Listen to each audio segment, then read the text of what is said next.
کهاني شروع کېږي د جون نومي یو هلک نه چې هغه خپله وړه کښتۍ واخلي او روان شي کبانو نیولو دپاره.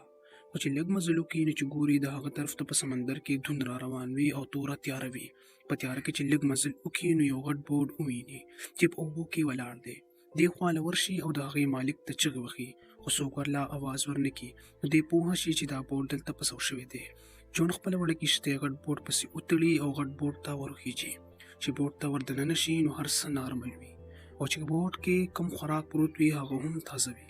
نو جون پوه شي چې دا بورډ دلته اوس ولاړ دی. جون د بورډ د سټارټ کولو ډیر کوشش وکړي خو بورډ نه سټارټ کیږي.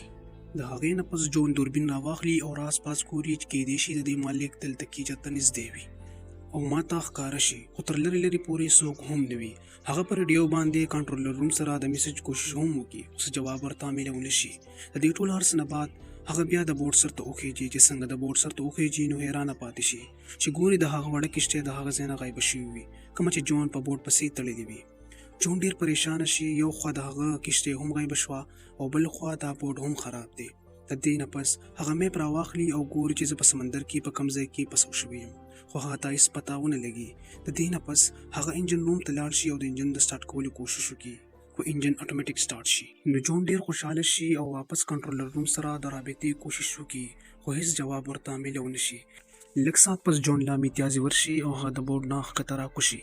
لا یو مصیبت ختم شوی نه وي چې بل مصیبت ورته شروع شي. جون چې څنګه باتروم ته دننه شي نو د باتروم دروازه ورپسې بنده شي. جون د هغې د کلاولو ډیر کوشش وکړي خو دروازه نه کلاویږي. په دې کې جون د ریډیو اواز واوري.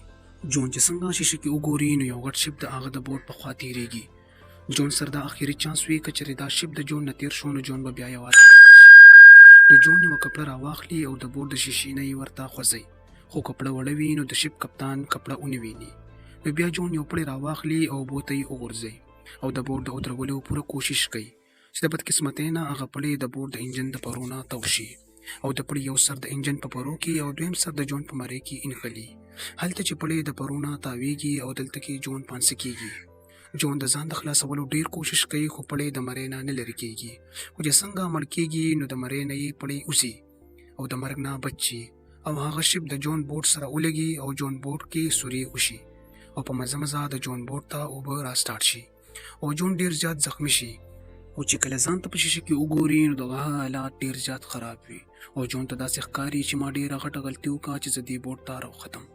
هغه بیا د باتروم د ګیټ د کلاولو ډیر کوشش کوي خو جون ته داسې ښکاري چې دا ګیټ چا نیولی دی او د کلاوېدو هړنوم نه اخلي. جون ډیر زیات تږي هم وي او وږی هم وي. جون د باتروم د شاور نه اوبه څښي خو په هغې کې هم اوبه نه وي. په دې ټایم کې د هغه نظر په فرش باندې پروزي. د شپ د لګېدو سره د جون په بورډ کې سورې شوې وي، په هغې کې اوبه راځي. جون هغه اوبه وڅښي خو د جون د دې حالات نه ډیر تنګ راشي او جون ته داسې ښکاري چې په بورډ کې څوک انسان موجود دی. جون په ژړا شي او هغه ته منت کوي چې پلیز ما پرېږده، خو بیا هم ګیټ کولاو نه شي. دې خوا چې موږ ګورو نو بورډ په خپله چلیږي، ټایم تیریږي او ماښام شي خو جون لا دلته پسو وي. په دې کې په سمندر کې طوفان او باران راشي او بورډ د زنګو په شانې اخوا دې خوا وړي. دې خوا باتروم ورو ورو د اوبو نه ډکېږي او جون په هغې کې ګیر وي. جون هیڅ نه پوهېږي چې څه وکړم.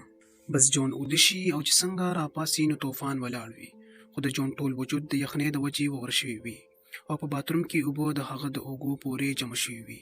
هغه ډیر په مشکله ودرېږي او بیا هغه کوشش کوي چې کیدای شي دې ځل دا ور کولو شي، خو چې څنګه جون په اوبو کې ښکته شي نو ګیټ مخکې نه کولو وي.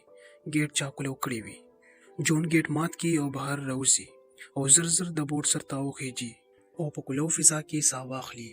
هغه هیڅ نه پوهېږي چې په دې بورډ کې اخر کېږي څه. هغه ته داسې ښکاري چې دا بورډ نور مخلوق چلی. نو جون زر زر د بورډ دوه ټپونه راواخلي او د باتروم هغه ګیټ او د هغې نه ځان لا کښتۍ جوړه کړي چې د دې ځای نه لاړ شي. جون د بورډ نه د خوراک سامان هم راواخلي او د خپلې کښتۍ پړې په بورډ پسې وتړي. جون دا غواړي چې ځان سره دا بورډ هم بوزم، خو بورډ په هغه ځای ودرېږي او د ځای نه هډو خوځي نه. جون ډیر انتظار کوي چې اوس په دا بورډ د خپل ځای نه را روان شي، خو بورډ د خپل ځای نه نه خوځي. د ډیر انتظار نه بعد جون واپس هغه بورډ ته وخیږي او د بورډ نه اوبه ښکل شروع کړي، خو په دې کې ډیر ټایم لګي. نو جون د اوبو موټر سم کړي او اوبو موټر ډیرې تیزۍ سره د بورډ نه اوبه ښکل شروع کړي او جون د بورډ مات شوی ځای سم کی او پینټ ور لور کی. د ټول هر څه نه بعد هغه بیا په ریډیو باندې د رابطې کوشش وکړي خو هیڅ جواب ورته میلو نشي.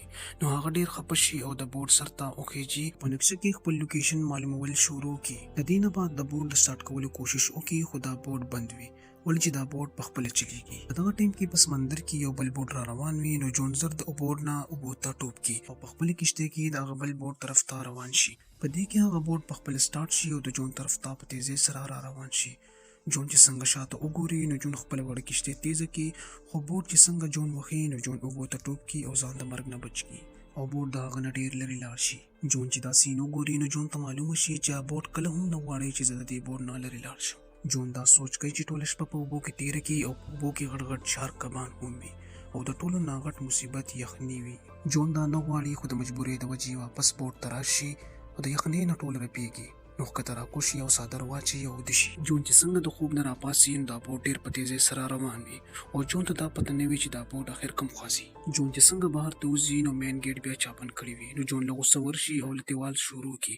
لږ ساعت پس د بورډ سپیډ پخپله کم شي او ګیټ پخپله کولو شي. جون چې څنګه بهر ته روځي نو بورډ پخپله د یو کلي غاړې ته راغلی وي. جون یو سیخ راواخلي هغه ته داسې ښکاري چې دا بورډ چا چلولو هغه به دلته پټ شوي وي او هلته هېڅوک هم نه وي. جون واپس بهر ته روځي او چې کوم منظر هغه ویني نو هغه حیرانه پاتې شي چې ګوري هغه بورډ پخپله سٹارټ شي او د یو نوي ښکار په طرف روان شي. جون ته پته ولګي چې دا بورډ نور مخلوق چلی. جون منډه کوي او د هغه ځای ټول نه اوچت ځای ته وخیږي او د بهر ته د وتو کوشش کوي خو جون واپس خپل ځای ته راشي. هلته هغه د خپل بورډ هم میلو شي په کوم کې چې جون د کهانۍ په شروعات کې ناست و. اوس دا بورډ غاړې ته څنګه راغو او هغه بورډ چا چلولو هیڅ پته ونه لګېده. ملګرو که دا ویډیو مو خوښه شوې وي نو زموږ چینل د سره سبسکرایب کړئ. شکریه.